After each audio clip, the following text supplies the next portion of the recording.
I don't know where we will end up. I don't know. What I know, we have to go through this. So that's it. That's I know. And then there will be a new start, naturally, because a new season. So then we will see what changes we make, blah, blah, blah, and it will be a new start next year, 100%. But until then, we have to go through this. And that's a massive challenge, obviously, in this world. It was not easy 20 years ago. Nowadays, it's close to impossible. So if we imagine we lose the next 10 games, and I would still sit here and say, okay, next season we turn around or whatever. Not really to believe, to be honest, but here at Liverpool, theoretically it could happen.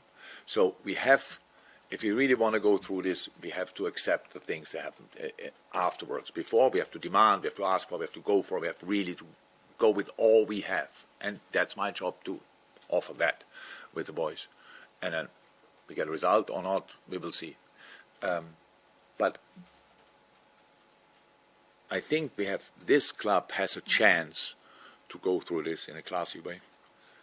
That's how it is. It's like with the respect and all these kind of things. And I said last week, I hate the fact that I have to rely on what we did in the past, and I couldn't care less what we did in the past, honestly. So, but because we cannot ignore the past as well, it's not like this, I don't want to forget it and stuff like this. So, but if we go through this together, we can have a massive benefit next year. We can have, not guaranteed, but a good chance. So the lower we finish the season, the easier it will be to improve from there. Is it then enough? I don't know, but it's not about that in a moment. But we cannot care about top 6, top 4, whatever. We have to care about the next game. We have to win a game, win another one, and we are capable of doing that.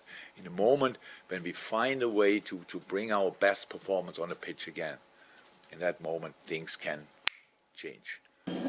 Yeah, the difference is whatever we will do next year, it will never be enough from your point of view, from people's point of view, probably, because it's now after the year we play here, it's like we play the season, it's like we could send pretty much all of us and then mixing you through. That's for some people, let me say it like this. But yes, with smart recruitment, we will improve.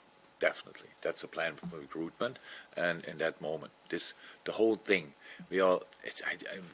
again, it's one of these moments where it's really not good that I'm not native, because I can't explain it better in English. It's like you get in this kind of whirlwind, and I'm not sure and it sucks you in that direction, and all of a sudden, where are we?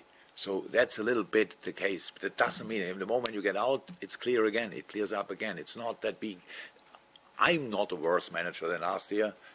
Definitely not. That doesn't mean that the outcome is good enough. Not at all. But I'm not worse. And the players are not worse players. They just play worse. So that's definitely the case. Means we have not changed 24 positions and we say, okay, poof, and from here we go.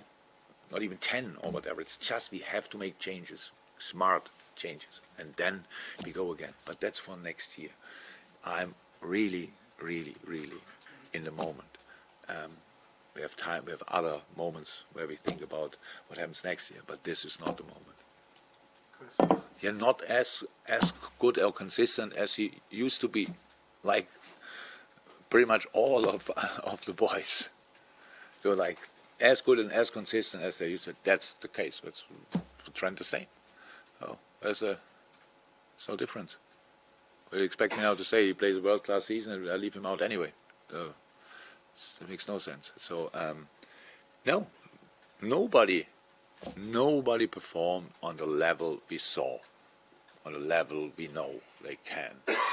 In moments, yes, of course, great games, fantastic games, super situations, all of these, but consistently, nobody. So means him not as well.